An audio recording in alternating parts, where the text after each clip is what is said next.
सुप्रभात छात्रों। अब तक हमने वृंद के दोहे शुरू किए हैं। उसमें से भाग पहला और भाग दूसरा हमारा हो गया। अब हम तीसरा भाग शुरू करने वाले हैं। उसमें हम चौथा दोहा देखेंगे आज। फेर न हवे है कपट सो, फेर न हवे है कपट सो, जो कीजे व्यापार जैसे हांडी काठ की, चढ़े न दूजी बार। यहाँ वृंद जी नीतिपरक दोहे हमें बताते हैं। इसमें अनेक उपदेश वे देना चाहते हैं। कहते हैं कि जैसे कोई व्यापारी होता है, उस व्यापारी को अपने जीवन में छल कपट जो है नहीं करना चाहिए। कई व्यापारी कपटी होते हैं, दुष्ट होते हैं, धोखेबाज होते हैं, लेकिन एक बार ही वे लोगों को धोखा दे सकते हैं, बार बार नहीं दे सकते। इसके लिए उन्होंने उदाहरण दिया है काठ की हांडी का। काठ का अर्थ है लकड़ी, लकड़ी की हांडी जैसे एक ही बार चूल्हे पर चढ़ती है, बाद में वो जल जाती है, वैसे ही हमें अपने जीवन में व्यापार करते समय फेर न हवे, हवे मने करना। कवि वृंद जी कहते हैं फेर न हवे कपट सो, हमें अपने जीवन में कभी भी छल कपट का सहारा नहीं लेना चाहिए। जो कीजे व्यापार, व्यापार करते हैं व्यापार, व्यापार करते समय हमें छल कपट का सहारा नहीं लेना चाहिए। नहीं तो हमारी हालत कैसी हो जाएगी देखिए। जैसे लकड़ी की हांडी एक ही बार चूल्हे पर चढ़ती है, हांडी हांडी लकड़ी की एक ही बार चूल्हे पर चढ़ती है, चढ़े न दूजी बार। दूजी का अर्थ है यहाँ शब्दार्थ देखिए दूसरी। तो काठ की हांडी, लकड़ी की हांडी एक ही बार चूल्हे पर चढ़ती है, दूसरी बार वो नहीं चढ़ती। अगर दूसरी बार चढ़ेगी तो क्या हो जाएगा, वो जल जाएगी। इसी तरह से हमें अपने जीवन में व्यापार करते हैं तो व्यापार में छल कपट का सहारा नहीं लेना चाहिए, क्योंकि अगर छल कपट किया जाएगा तो व्यापार ग्राहक को दूर ले जाता है। जैसे लकड़ी, काठ की हांडी आग पर एक ही बार चढ़ती है, बार बार नहीं, वह तो जल ही जाती है। वैसे मनुष्य का छल कपट लंबे समय तक नहीं चल सकता। इसलिए हमें अपने जीवन में कभी व्यापार करते समय छल कपट जो है नहीं करना चाहिए। कभी यहाँ वृंद जी कहते हैं कि व्यापार में एक ही बार किसी को धोखा दिया जा सकता है, दूसरी बार यह तरीका काम में नहीं लाया जा सकता। तो इस तरह से हमारे चौथे दोहे में वृंद जी ने व्यापार किस तरह से हमें करना चाहिए ये बताया है। आगे पांचवा दोहा देखिए वृंद जी का। वृंद जी कहते हैं ऊंची ऊंचे, ऊंचे बैठे ना लहे, गुण बिन बड़पन कोई, बैठो देवल शिखर पर, वायस गरुड़ न होई। यहाँ कठिन शब्दों के अर्थ देखिए। पहले ऊंचे बैठे ना लहे, यहाँ पर कभी हमें कहना चाहते हैं कि ऊंचे बैठे ना लहे, लहे का अर्थ है लेना, गुण बिन बड़पन कोई, बड़पन माने बड़प्पन या अच्छाई, ऊंचे, ऊंचे का अर्थ है ऊंचाई पर। तो देखो आगे अगली पंक्ति में कठिन शब्द, बैठे देवल शिखर पर, देवल, देवल का अर्थ है मंदिर। शिखर, शिखर पर। वायस, वायस का अर्थ है कौवा।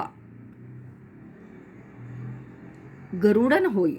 अब देखो यहाँ कवि वृंद जी हमें कहना चाहते हैं कि ऊंचाई पर बैठने के बाद कोई भी व्यक्ति बड़ा नहीं हो सकता, ज्ञान उसका बढ़ता नहीं।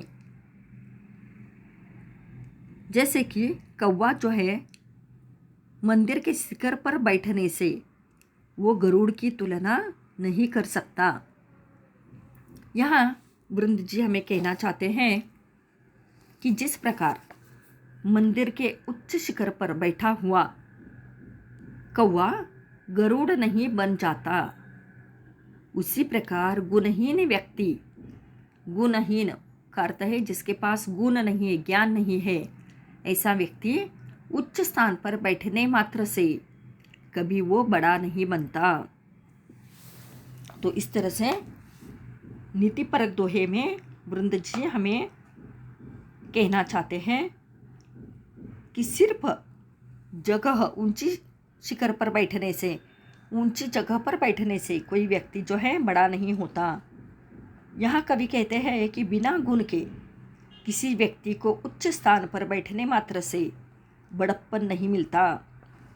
वे कहते हैं कि जिस प्रकार मंदिर के ऊंचे शिखर पर बैठने मात्र से कौवा गरुड़ नहीं हो जाता, उसमें गरुड़ के जैसे गुण होने चाहिए, उसी प्रकार गुणों से रहित कोई व्यक्ति बड़प्पन का अधिकारी नहीं हो सकता।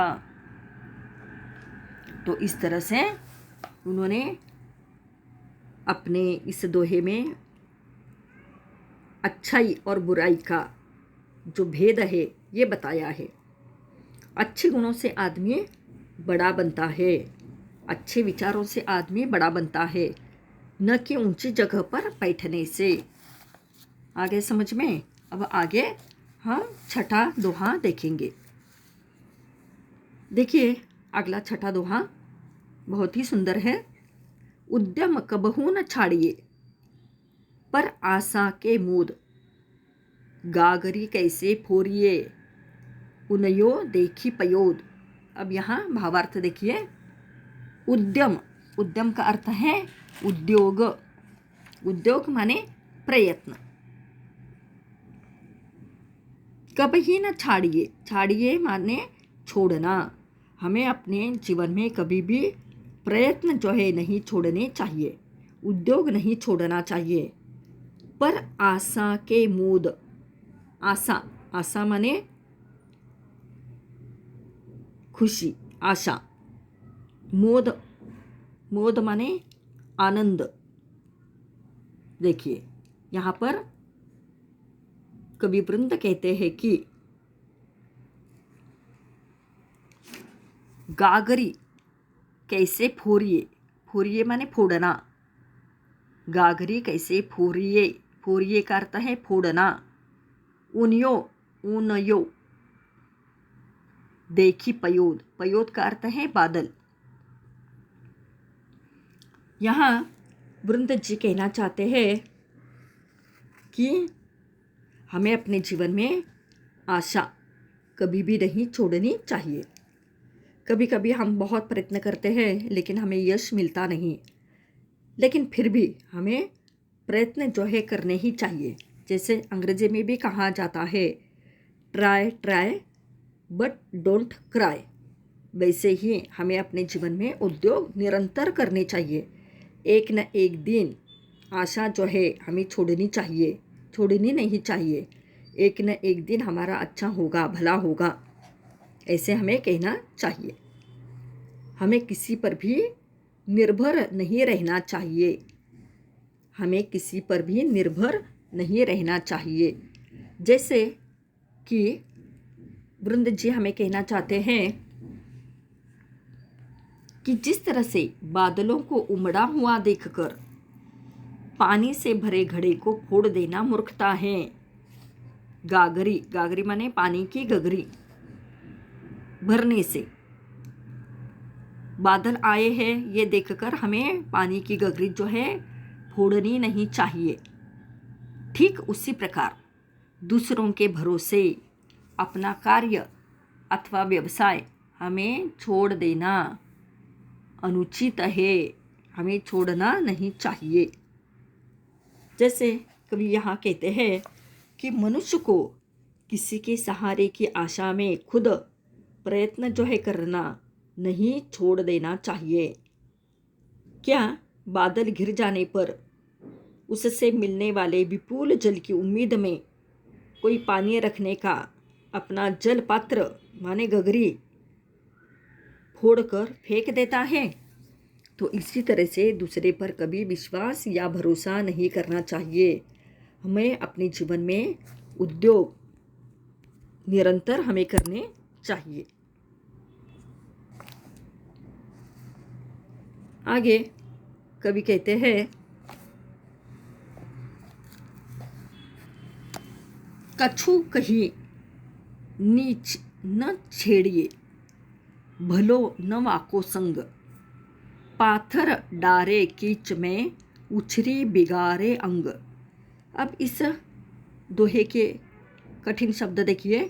कछु कही नीच न छेड़िए, नीच का अर्थ है बुरी संगति, दुश्मनी। वाको संग, वाको वाको माने उसके साथ, संग संग माने साथ। पाथर, पाथर का अर्थ है पत्थर। डारे, पत्थर, डारे माने डालना। कहाँ? कीच में, कीच का अर्थ है, शब्दार्थ देखो, कीचड़, गंदा पानी, कीचड़। पत्थर हम कीचड़ में डालेंगे तो होगा क्या इसका नतीजा? कि उछरी, उछरी का अर्थ है उड़ना, उछलना। बिगारे अंग, अंग माने शरीर, शरीर पर उसकी बिगारे, बिगाड़ने माने बिगड़ना। गंदी बूंदे जो है कीचड़ की हमारे शरीर के ऊपर ही उड़ जाएगी। कितना सुंदर कहा है देखो यहाँ पर वृंद जी ने। वृंद जी कहते हैं कि हमारी संगति हमेशा अच्छी होनी चाहिए। हमारी संगति हमेशा अच्छी लोगों के साथ होनी चाहिए, नहीं तो हमारी हालत कैसी हो जाएगी। देखिए कि जिस प्रकार कीचड़ में पत्थर फेंकने से वह कीचड़ हम पर उछलकर हमें गंदा कर देता है, वैसे ही दुष्ट अथवा नीच, नीच का अर्थ है दुर्जन व्यक्ति की संगति में रहना या कुछ कहकर छोड़ना अच्छा नहीं होता। अर्थात कुसंगति से हमें हमेशा बचना चाहिए। देखो छात्रों, 12वीं के छात्र, हम कभी कभी हमारी गलत मित्रों से दोस्ती हो जाती है, लेकिन ये संगति जो है हमारे जीवन पर बहुत बड़ा असर करती है। इसलिए अच्छी संगति रखो। अगर हम बुरी संगति दोस्तों से करेंगे, बुरे दोस्त अगर हमारे हो जाएंगे तो हमारे ऊपर गंदगी उड़ जाएगी। इस तरह से कवि कहते हैं कि बुरे आदमी को कभी कुछ कहकर छोड़ना नहीं चाहिए, क्योंकि जैसे कीचड़ में पत्थर फेंकने पर कीचड़ की गंदगी अपने ही ऊपर आ जाती है, उसी तरह बुरे आदमी को कही गई बातों में बदले उसके द्वारा कहे गए अपशब्द हमें सुनने पड़ते हैं। तो गलत दोस्तों से हमें दूर रहना चाहिए।